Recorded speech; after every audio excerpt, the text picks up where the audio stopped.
Para la primera parte de lo de química, es lo de la geometría molecular. En este tema, te van a dar un elemento o una reacción que es, por ejemplo, esta, PF5. Tú lo que haces primero es hallar los electrones de valencia. Y para hacerlo, tú miras en qué grupo se encuentra cada elemento. El P se encuentra en el grupo 5 y el F se encuentra en el 7, pero como hay 5 Fs, pues se multiplica el 7 por el 5 y eso hace que den 40 electrones de valencia. Y estos 40 electrones de valencia son los que tienen que haber cuando tú hagas la geometría molecular. Si tú te das cuenta, uno tiene que saber primero cuál va a ser el elemento central y el elemento que va a estar esparcido. Si tú te das cuenta, como en P solo hay uno y en F van a haber 5, pues el elemento central va a ser P y F va a ser el elemento que va a estar esparcido. Entonces tu P lo vas a colocar en el centro y vas a poner 5 Fs, que es lo que indica la fórmula. Y entonces tú observas, o sea, P va a tener 5 electrones de valencia. Entonces 1, 2, 3, 4 y 5. Y F va a tener 7. 1, 2, 3, 4, 5, 6 y 7 aquí. Pero lo que pasa es que uno de los electrones de cada F, se va a unir con los electrones de P. P tiene 5, entonces cada F se va a unir con esos electrones. Por eso P aquí no tiene como ningún electrón, o sea, no tiene ninguna cruz, porque estos ya están conectados con otro electrón de F. Entonces, de esa forma. Entonces, uno tiene que hallar de cierta forma en esta geometría molecular unas cosas. Si hay electrones libres, los electrones que están unidos y su nombre de geometría molecular. Los electrones libres, ¿qué son? Los electrones libres es cuando el elemento central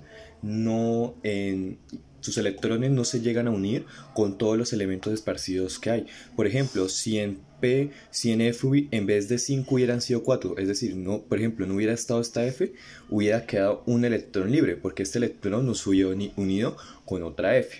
Pero este no es el caso. Así que no hay electrones libres. ¿Cuántos electrones hay unidos? Pues 5. Pues los 5 unidos que hay en P. 1, 2, 3, 4 y 5. Y para la fórmula geometría molecular van a haber 3 letras que tú tienes que tener en cuenta. La A, la B y la E, que en este caso no hay. A va a representar al elemento central. Y B va a representar a los elementos que van a estar esparcidos. Y E va a representar al par de electrones libres. ¿Cuántas hay? Una, porque P es la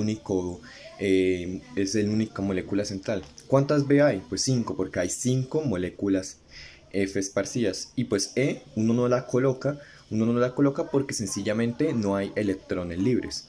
Y pues el nombre sería bipiramidal triangular. Estos nombres de aquí no te los debes aprender porque la profesora los va a poner en el parcial, así que eso no te preocupes. Y tú simplemente, dependiendo de cómo te quede pues, la figura, tú lo dibujas, pero de esta forma, con círculos, de esta forma, pero en forma circular. Y otra cosa, si no hay electrones libres, eso significa que es no polar. Vamos con otro. Tenemos el aluminio con 3 cloros. ¿El aluminio en qué grupo está? En el 3. ¿Y el cloro en qué está? En el 7. Pero como hay 3 cloros, pues será 7 por 3. Y eso no significa que deben haber 24 electrones de valencia.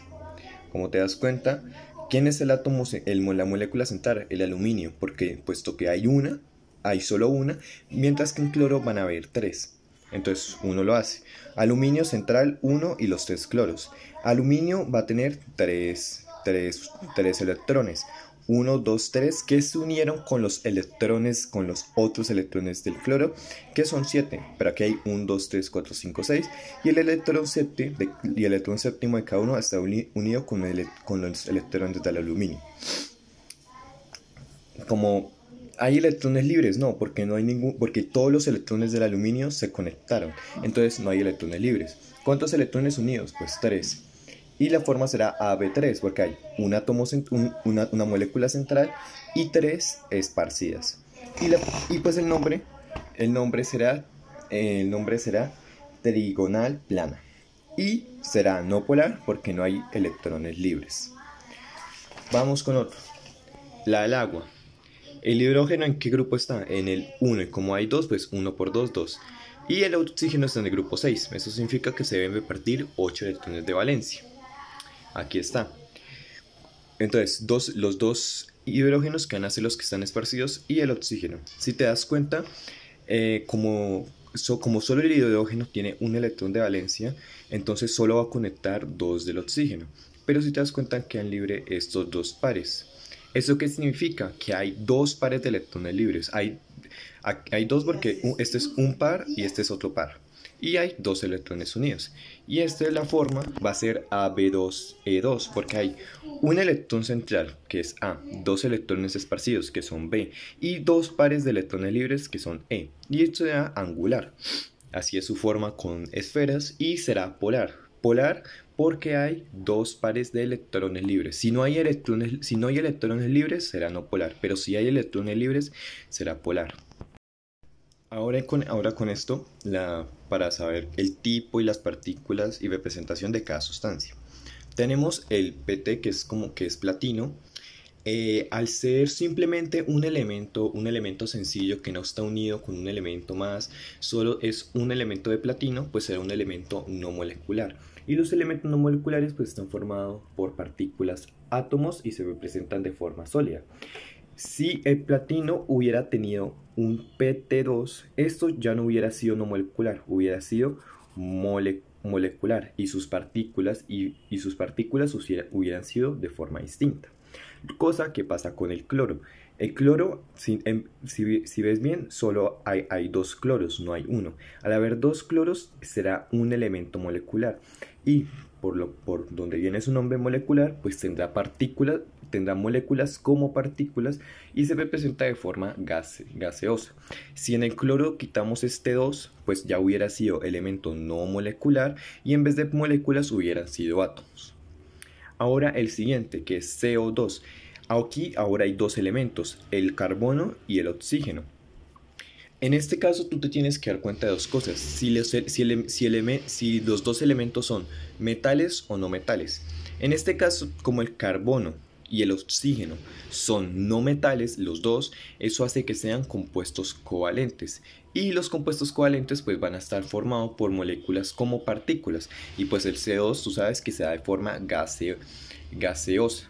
Si el carbono hubiera sido metal y el oxígeno no metal, en vez de ser covalente hubiera sido un compuesto iónico y sus partículas no hubieran sido moléculas. Tenemos ahora el argón, lo mismo que pasó con el platino. Al solo ver un argón, solo uno, pues será un elemento no molecular y estará formado por átomos y será de forma gaseosa. Luego la representación, eso sí tienes que pues tener idea. Si el platino, pues el platino claramente, como es su metal, se va a representar de forma sólida, pero el argón, que es un gas, pues claramente se va a representar de forma gaseosa. Y de cierta forma eso sí lo debes saber. O sea, la representación no es como que los no moleculares se representan de esta forma, los moleculares de esta forma, no. Eso sí tú lo tienes que saber de cómo se representa cada uno de estos. Y ahora, el último, que es el litio y el boro. El boro es no metal y el litio sí es un metal. Al ser esto un metal y esto un no metal, hace que sea un compuesto iónico. Y los compuestos iónicos pues están formados por iones, por eso viene su nombre. Entonces eso es lo que tienes que aprender. Los no moleculares es cuando solo hay un elemento y sus partículas son átomos. Los moleculares es cuando hay ya dos elementos iguales, por ejemplo O2, C2, H2, etc. Y están representados por moléculas. El CO2, que es cuando hay los covalentes, que es cuando 2 elementos son no metales y que también se forman por moléculas. Y los compuestos iónicos, que es cuando un no metal y un metal se unen y está formado por iones. El siguiente tema de la parcial es lo de la conversión de unidades, que es pasar, no sé, gramos a moles, moles a moléculas, moléculas a átomos o de forma inversa. Como en este ejemplo, nos dicen que tenemos 15,3 gramos de oro. 15,3 gramos de oro. Y esos 15,3 gramos de oro los tengo que convertir en átomos. ¿Cómo uno hace eso? Pues sencillo. Los 15,3 gramos de oro uno los coloca de primero aquí. Y eso uno lo va a multiplicar por moles, por moléculas y por átomo hasta llegar a átomo. Entonces, para pasar, lo primero que tú debes saber, para pasar gramos a moles, uno tiene que tener en cuenta la masa molar del elemento. En este caso, la del oro es 196,97 gramos mol. Como vamos a cancelar, como lo que queremos obtener es un moles de oro, entonces lo que uno quiere obtener va a ir en el numerador y lo que uno quiere quitar va a ir en el denominador. Entonces, los moles, tú pones un mol de oro y abajo pones los 196,97 gramos de oro y eso lo vamos a multiplicar por los 15 gramos de oro que nos dio en original, para que de esta forma tú canceles aquí y canceles aquí, y tú cuando hagas esa multiplicación pues obtendrás los moles de oro. Y ahora esos moles los vamos a volver a átomos. Para hacerlo uno multiplica 6,022 por 10 a la 23 átomos de oro, que es lo que queremos obtener, y abajo quitamos un mol de oro, que es lo que vamos a quitar. Entonces, pues en la calculadora tú pones toda esta multiplicación y eso te da el resultado, que no lo tengo acá porque se me olvidó copiarlo. Ahora, 325 gramos de CO2 y nos piden hallar las moléculas del CO2, de CO2. La masa molar del azufre es 32 y la del oxígeno es 16. Entonces, lo mismo que aquí. Los 326 gramos de CO2 aquí. Ponemos abajo lo que vamos a quitar, que son los gramos, y arriba los moles. Estos 64 viene de la suma de 32 más 16. Quitamos gramos, entonces los gramos se van a ir con gramos y arriba los moles, para que es lo que vamos a obtener. Y para obtener la molécula es lo mismo que aquí, 6,022 por 10 a la 23 moléculas de ese CO2 y abajo un mol de CO2, que es lo que vamos a quitar. Y así solo nos quedan las moléculas, que van a ser 3,6 por 10 a la 24 moléculas. Ahora, lo de la conversión de unidades, yo le pregunté a la profesora y realmente eso sí va a salir, pero va a salir más lo de estequiometría. Entonces, lo de estequiometría es como lo que más importa en este momento. Nos dan la reacción: el metanol más oxígeno va a dar el dióxido de carbono y el agua. Nos van a dar los gramos de los reactivos, el metanol y el oxígeno, que en este caso son 40 y 46. 40 y 46. Uno lo que hace, y nos piden hallar los gramos de dióxido de carbono. Pero tú dices, ¿pero cómo lo hago? ¿Lo hago con el metanol o lo hago con el oxígeno? Toca hacerlo de las dos formas. Básicamente, los gramos de metanol y los gramos de oxígeno, tú vas a convertirlos en gramos de dióxido de carbono. ¿Y uno cómo lo hace? Sencillo. Ponemos aquí 40 y 46, los de metanol y los de oxígeno. Y arriba va a haber la masa molar del dióxido de carbono y el metanol.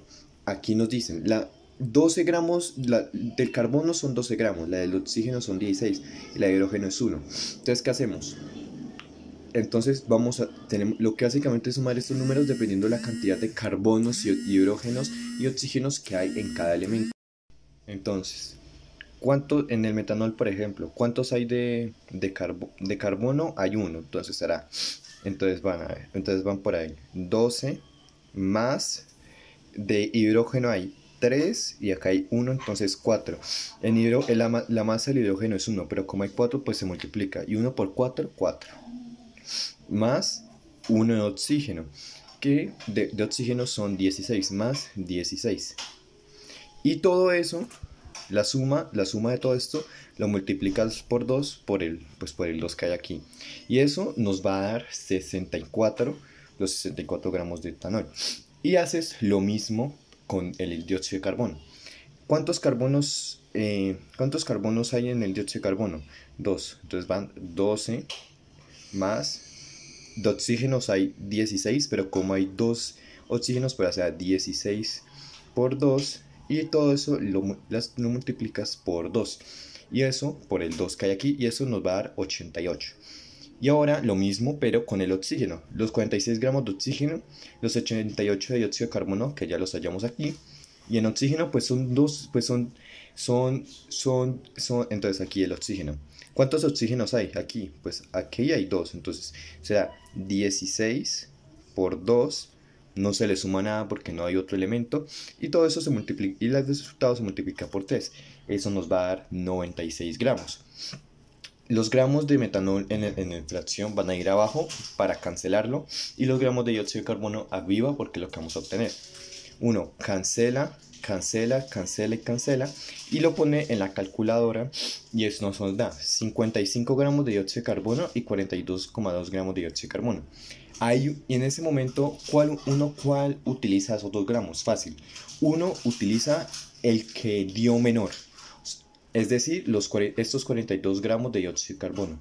Estos 42 gramos de 42,2 gramos de dióxido de carbono, tú lo vas a utilizar para lo siguiente. Estos 55 tú los tachas, esto ya no sirve para nada.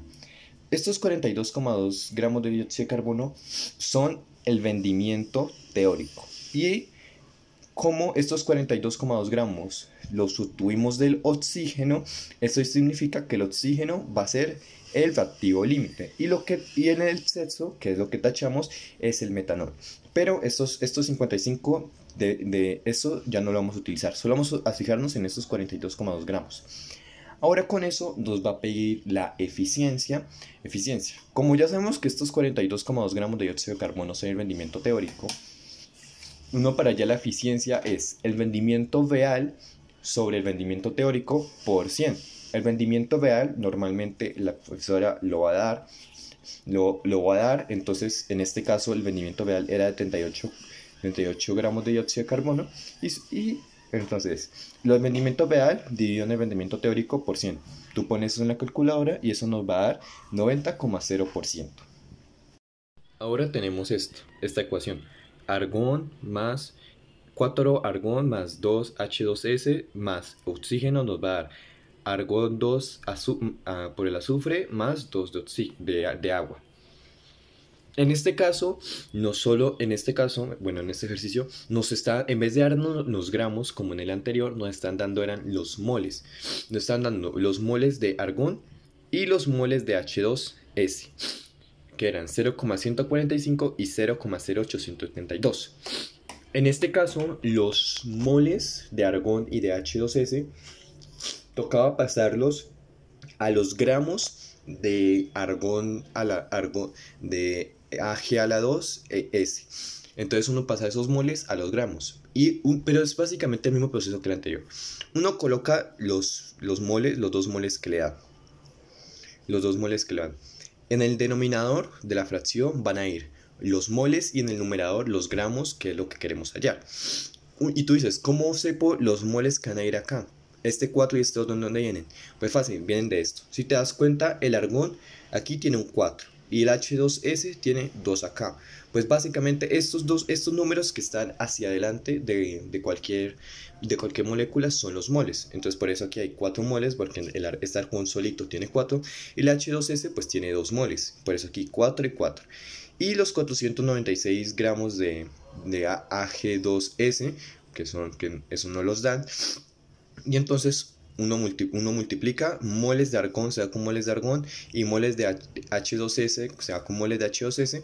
Tú pones eso en la calculadora y nos da lo siguiente: 18,0 gramos de Ag2S y 21,6 gramos de Ag2S. Como ya vimos anteriormente, el resultado que dé menor es el que vamos a utilizar. Y en este caso fueron los 18,0 gramos de Ag2S. Por lo que este es el reactivo límite y este es el reactivo en exceso. Pero el reactivo en exceso no lo utilizamos, así que esto lo puedes tachar. Estos 21,6 no lo volvemos a utilizar nunca, simplemente nos fijamos en los 18,0 gramos de Ag(S). Ahora, pues en este tenemos la siguiente ecuación: H2SO4, 2NaCl, Na2SO4 y 2HCl. A diferencia de los otros, en este nos dan el rendimiento teórico que son 87,0%. Entonces tú dices, entonces ¿ahí qué hago? Si volvemos al principio, tenemos la fórmula de eficiencia, que es el rendimiento real, el rendimiento teórico por 100. Estos 200,40 gramos de HCl, como el enunciado nos los está dando, eso es el rendimiento real, porque el rendimiento real son los enunciados que tú te dan porque tú nunca tú nunca lo hallaste a partir de un cálculo, simplemente es un valor que es fijo sí o sí. Entonces, el 87,7, entonces tengo la fórmula. Lo que queremos hallar es el rendimiento teórico. Aquí me equivoqué, este no es el rendimiento teórico, este es 87,0%, es la eficiencia. Esto es la eficiencia. Entonces tú simplemente reemplazas esos 87 en eficiencia. Los 240 gramos HCl es el rendimiento real por 100 y lo que hallamos es rendimiento teórico. Tú reemplazas en la fórmula, rendimiento pasa aquí a multiplicar y el 87 pasa a dividir. Y eso nos da como un rendimiento teórico de 276 gramos de HCl. Y esos 286 gramos, lo que vamos a convertirlos a gramos de H2SO4. Y hacemos lo mismo que hicimos en los estudiantes anteriores. Los gramos que obtuvimos aquí del rendimiento teórico van a multiplicar a 73 gramos de HCl, que viene de la masa molecular, de la masa molecular, que es lo de sumar y todo eso, y los 98,00 H2SO4. Tú haces la multiplicación, la división, pones en la calculadora y te da 3,70 por 10 a la 2 gramos de H2SO4.